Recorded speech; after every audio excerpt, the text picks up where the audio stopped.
How do you keep your children from doing things that make you not like them without shouting and fighting all day? Well, there might be a minimum necessary amount of shouting and fighting. Well, in my first book, I outlined 2 principles that were derived from political philosophy, one from France and one from the English common law tradition. And the French principle was minimum necessary rules. So it's predicated on this. It's kind of a minimal government philosophy. The idea being that bad rules drive out respect for good rules. And so you have to have some rules. But, you know, maybe you don't want to have too many. And you can understand that because, like, how many rules do you want to enforce? You want to spend all your time running around enforcing rules? And the answer to that should be no, because you have a life. And then you have to figure out what the important rules are. And so that's the first thing, and you have to talk that over with your wife or your husband. It's like, well, you know, one rule we had in our house was that you didn't get to be mean to your sibling. Now, you could be funny, you could play, you could tease even, although you had to keep the teasing on the funny side of funny and not the mean side, and the person you were teasing had a vote on that. And so, and you know, that requires a fair bit of careful discrimination on the part of parents, and a willingness also not to, you know, maybe you're annoyed at one of your children, and so the other child is teasing that child, and that's meanly, and that's okay with you because you're irritated at the child. Well, it's like, no, that never happens. It's like, yes, that's why you're laughing. It happens all the time. So you have to kind of keep a clear head about this. And so that was one rule we had, which was you don't get to be gratuitously mean to your sibling. And the reason for that rule was, well, we had a bunch of reasons, but one reason is well, how about they're your friends when you're 20 or 40 or 60? You know, you got something there with your sibling that you could have your whole life if you don't screw it up. And so that was a good rule. And so how would we enforce it? Well, that also requires discussion between you and your wife. And that's the other principle, is minimal necessary force. So you might say, well, how much force is it necessary? How much force is it necessary to exert to enforce a rule? And the answer is, depends on the kid. And that's an annoying reality, but it's definitely the case. With my daughter, for example, most of the time when she was a little kid, it's flipped a bit in the teenage years, but when she was a little kid, pretty much all we had to do was like shake our finger at her and sort of speak in a non-approving manner, and she would stop. Whereas my son, that was like round 1, Dad. You know, he was much more determined to get his way. More willing to use resistance to get his way. And so we had to use more invasive behavioral techniques. So one of the things we did with him and with her now and then was, you know, if he was being a pain in the neck at the table, we'd put him on the steps. It's like, you can sit there. How long? Till you're civilized. And that's a really good rule, you know, because, well, it should be for 3 minutes. Like, well, maybe it should be for 10. You don't know. You can't figure out what's the optimal amount of time to give your child if you use timeout. And the answer is you don't know.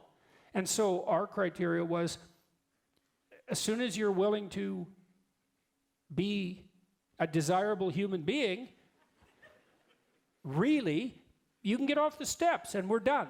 Like, and that's another thing that's so useful about effective disciplinary techniques. You know, maybe your kid's misbehaving at the table, throwing his food on the floor, whatever it might be, or just being ungrateful and miserable, despite the fact that, you know, your wife has cooked him a nice lunch and he should be thankful for it. And you're not happy about it. You put him on the steps and you say, and you can do this with even 2-year-olds, they're capable of figuring this out. You say, and you might have to hold him there to begin with, because if he's a particularly stubborn child, you're going to put him on the steps and let go, and he's going to run off. It's like, ha, ha, ha. It's like, no, you're sitting there, even if I have to hold you. And you want to not be angry about that. It's like, he's 2, you can take him. So you're going to sit there until I tell you you can get up. And you're going to look at me when I talk to you, so you know I mean it. But as soon as you decide that you're going to follow the rules, I'm going to forgive you, like instantly. And that's really important with kids. You don't want to hold a grudge. And do you really want to hold a grudge? Like, do you really want to have a grudge? Wouldn't it be better if it was just over? And the thing is if the kid taps himself into compliance and it's over, well, hooray, then you get what you wanted. And you might think, well, who are you to impose your rules on your child? And the answer is, I'm his parent. And you might say, well, what gives you that right? And the answer is, well, I took on the responsibility, and so there's rights that go along with that. And second, like, who else is going to do it? So what gives me that right? It's like, it isn't exactly my right, it's my responsibility, right? It's not like I want to put my child on the steps to gratify myself, unless there's something seriously wrong. It's not pleasurable in and of itself. It's like, I don't want the kid to be a squalling, wretched reprobate that everyone hates. And so, if you remember your elementary school life and junior high school life, there were children who were very unpopular and who didn't know how to behave. And how about that isn't your kid? How about that? And so that's who you are to impose those rules. And you say, well, how do you know those are the right rules? And the answer is, that's bloody tricky, man. And that's partly why it's a good idea to be married. Because if the two of you can agree on a rule, then there's some reasonable likelihood that it's an okay rule. Because what's the probability that you're both crazy in exactly the same way? So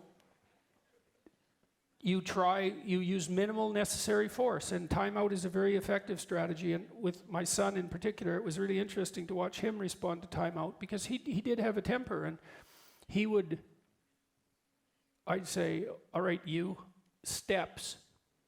And he'd say, I'm not going to the steps. And he said, I'm going to count to 10, and you bloody well better be on those steps by the time I hit 1. And he'd go, I'm not going. And I'd go, 10. And he'd look all panicky. And he'd just run around, 9, 8. Don't count! Don't count! I hate it when you count! Yeah.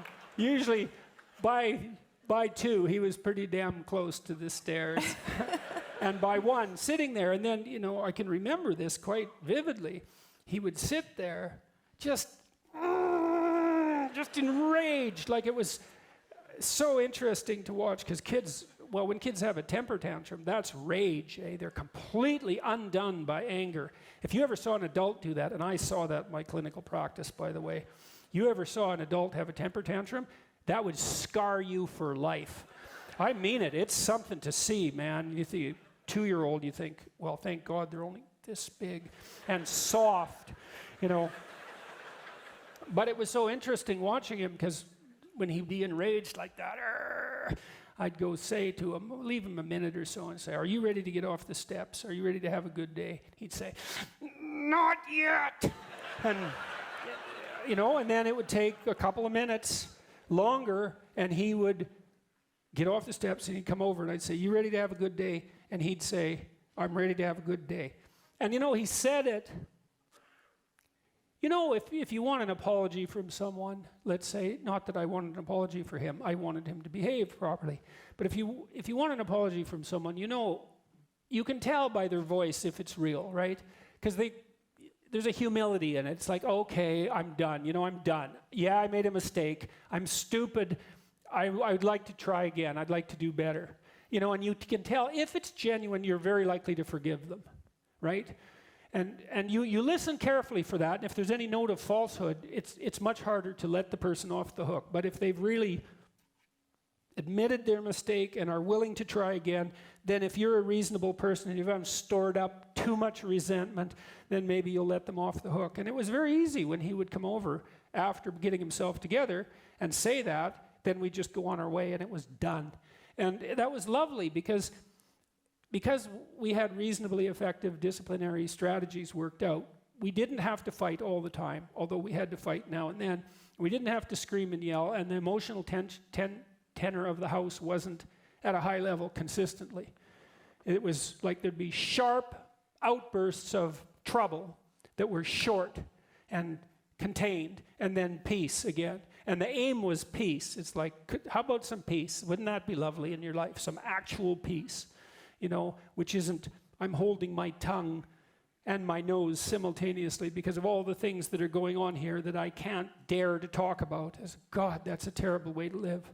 So that's the answer to that question.